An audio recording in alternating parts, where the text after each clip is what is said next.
Olá, meus amigos, Danilo Brito aqui. Ireneide, Sônia, Fernando Silva, Fábio, Caetano, que beleza! Muito mais gente chegando também, chegando para mais uma reunião neste canal dos amantes da música feita de coração. Bem, eu estava pensando num instrumento que faz parte da cultura brasileira. É o fole de 8 baixos, né? Também conhecido como gaita no sul, mas não é a gaita de boca, não, é a gaita de fole, né? Aliás, por falar em sul, esse é um instrumento que ele é muito mais difundido em duas regiões do Brasil, no sul e no nordeste, certo? Tivemos grandes instrumentistas. No sul, hoje em dia, o maior representante dessa cultura regional, né, desse instrumento, com uma carreira linda e de sucesso, é o Renato Borghetti. No Nordeste, muitos nomes também. Severino Januário, o Dominguinhos tocava fole de 8 baixos também, né? Enfim, muitos outros. Mas é preciso que se diga que a afinação do fole tocado no Sul é completamente diferente do fole tocado no Nordeste, né? Lá no Nordeste eles chamam afinação transportada. Quando chega um fole lá com afinação convencional, né, eles mandam transportar a afinação, ou seja, reafinar o instrumento com uma afinação que lá é tocada e que é um troço que é uma coisa dificílima. É muito difícil, vocês não têm ideia do que é difícil aquilo, né? O fole, naturalmente, já é difícil em qualquer afinação que ele tenha. Para vocês terem uma ideia, a sanfona convencional, quando você aperta uma tecla aqui da sanfona e abre o fole, é uma nota. Quando você fecha, é a mesma nota. No fole, não. No fole de 8 baixos, você aperta um botão daquele, quando abre é uma nota. Segurando o mesmo botão ainda, quando você fecha, é outra nota. E ele tem muito menos recursos que uma sanfona. Tem certas coisas que não é possível que se faça no fole de 8 baixos. Dada a própria natureza do instrumento, a extensão é pequena, para você acompanhar, fazer acordes, fazer harmonia, é muito difícil e às vezes impossível, porque não é todo acorde que é possível fazer no fole de 8 baixos. Então, esses tocadores fazem verdadeiros milagres. E tivemos tocadores brilhantes, geniais, né? Por exemplo, Zé Calixto, paraibano, de Campina Grande, fez um sucesso extraordinário, tocando esse instrumento, gravou inúmeros discos, né? Aliás, a família Calixto se destaca muito, né, desse instrumento. Tinha o Bastinho Calixto, o Luizinho Calixto, que hoje é considerado o papa desse instrumento nessa afinação nordestina, né, no Brasil. Bom, tivemos outros também, como Abdias, Manuel Maurício, Geraldo Correia. Esse foi dos maiores. E esse eu tive a honra e o prazer de conhecer. Geraldo Correia eu conheci numa roda de choro em Campina Grande, na casa do saudoso amigo bandolinista, luthier, Duduta.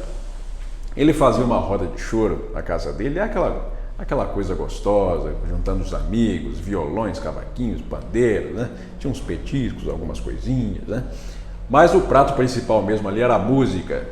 Uma roda de choro é um encontro de músicos amantes da arte para externar a emoção que a música proporciona. E estava eu na roda de choro de Duduta, em Campina Grande, quando dei fé, apareceu um senhor de pouca conversa, usava um bigodinho fininho, né, e com um fole de 8 baixos. E ali eu reconheci, porque havia visto aquele rosto estampado em capas de discos de vinil, né, e aquele era Geraldo Correia, grande tocador de fole de 8 baixos, né? Respeitadíssimo entre os foleiros. Esse homem começou a tocar e eu fiquei impressionado com a musicalidade, com a facilidade ao tocar. E ele já tinha idade, viu? Já tinha idade. Mas aquilo de uma destreza, de uma lucidez, que era uma coisa incrível. E ele começou a tocar uns choros de autoria própria. E eram uns choros lindíssimos, mas muito difíceis, muito sofisticados, né? Nada intuitivos, porque numa roda de choro você começa a tocar, né? Se o choro for mais fácil assim, harmonicamente, ou seja, a parte dos acordes, a harmonia, o acompanhamento for mais fácil, o músico acompanhador ele vai ali conseguindo acompanhar o choro. Às vezes erra um acorde, outro e tal, mas na segunda passada ele já tá ciente daquilo. Agora, os choros de Geraldo Corrêa, pelo menos esses que ele tocou nesse dia, eram impossíveis de serem acompanhados assim à primeira audição, né? E é aquilo de uma riqueza impressionante. Eu me lembro que um violonista parou, colocou a mão aqui sobre o violão, o outro foi parando também, o cavaquinho parou, ficou só o pandeiro. Por quê? Porque não conseguia acompanhar o choro de Geraldo Corrêa. Aí o Dudu falou: ô Geraldo, eu sei, desculpa, mas precisa passar, né? Esses choros seus são lindos demais, mas precisa passar, porque senão, né? A gente não consegue acompanhar, de fato. Mas há muitos outros tocadores desse instrumento. Arlindo dos Oito Baixos, Truvinca, Abel de Frauso, Ramiro, Zé de Joaquim, tem muitos, né? E tem uma turma nova chegando aí, tocando esse instrumento, né? O que nos felicita muito, porque por ser um instrumento tão difícil e que é passado de geração em geração, né? Hoje em dia, com essa facilidade toda que tem, quem é que quer ter trabalho de aprender um fole de 8 baixos? Só quem tem muita vontade mesmo. E, graças a Deus, temos gente para isso. Eu fiz um vídeo sobre a primeira apresentação, o primeiro show que fiz na terra de meu pai, na cidade de Serra Branca, no interior da Paraíba. Aliás, foi uma noite inesquecível, muito emocionante. Eu tive vários convidados, né? Dentre eles, 2 foleiros. Um é tio Vavá, irmão caçula de meu pai. Aliás, tio Vavá tá ficando famoso, viu? Tá aparecendo em tudo quanto é vídeo aí da internet. Olha, o homem tá brincadeira. Quem é que segura? E ele fala: meu filho, aqui é Brito. Ele fala. O outro tocador é Zé Preto Benedito, dos 8 baixos. Mas vamos, tio Vavá aí. Tio Vavá, toque, por favor. Atucha.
Olha, cada vez que eu vejo alguém tocando esse instrumento, eu fico impressionado. Impressionado. Porque, imagine, é como eu disse, esse negócio não sai da minha cabeça. Esse negócio, quando você aperta um botão aqui, desculpe a insistência, mas quando você aperta um botão, abre é uma nota, quando fecha é outra. Isso é muito difícil, velho. Isso dá um nó na cabeça da gente. Eu peguei o fole de 8 baixo de Tio Vavá numa tarde, lá um pedaço de tarde, pelejei para tocar o parabéns para você, mas me bati, mas olha, saiu, mas com muito trabalho, viu? Com muito trabalho. Né? E esse pessoal toca frevo, toca marcha, a toda velocidade, não erra uma nota. O que é isso, hein? Impressionante. É, como eu digo, o Brasil deu muito cabra bom e ainda dá, viu? Vamos apreciar Zé Preto Benedito ao fole de 8 baixos.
Que beleza, hein? Que beleza.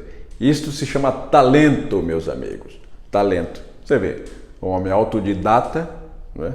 Nunca frequentou uma academia de música, nunca teve quem o ensinasse a tocar esse instrumento, e ali, ficou ali tentando e tal, e aparece um dia tocando assim para o mundo. Como se explica? E assim são muitos, viu? Assim são muitos.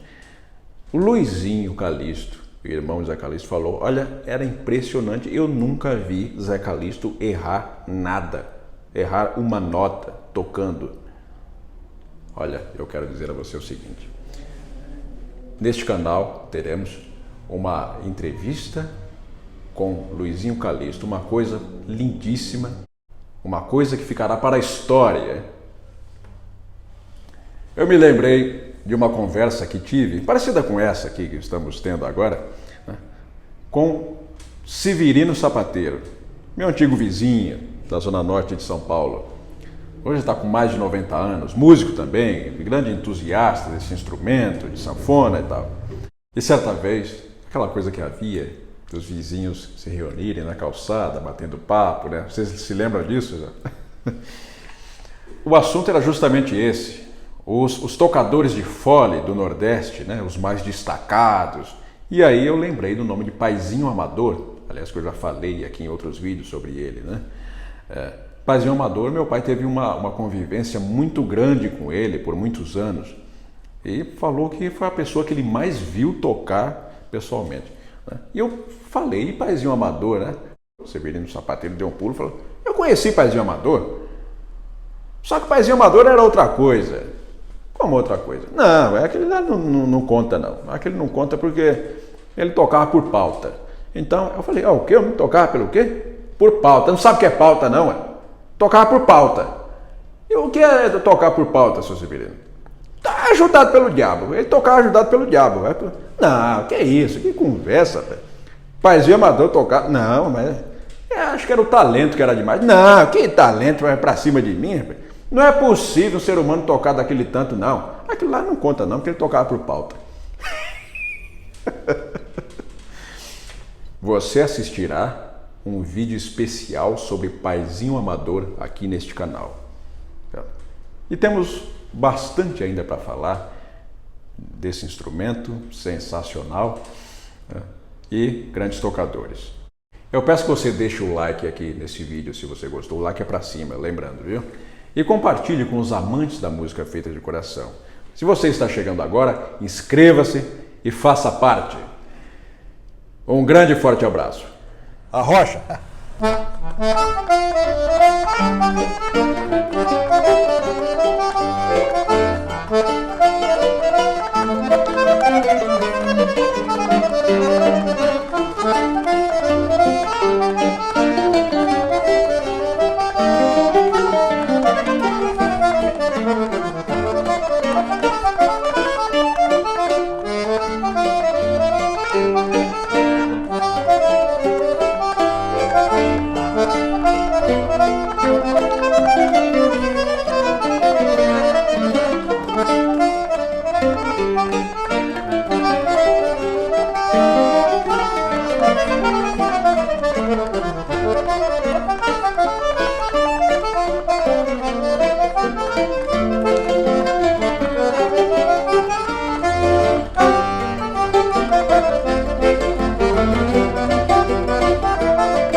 Que maravilha! Luizinho Calixto para o aplauso dos senhores. Que satisfação, meu caro.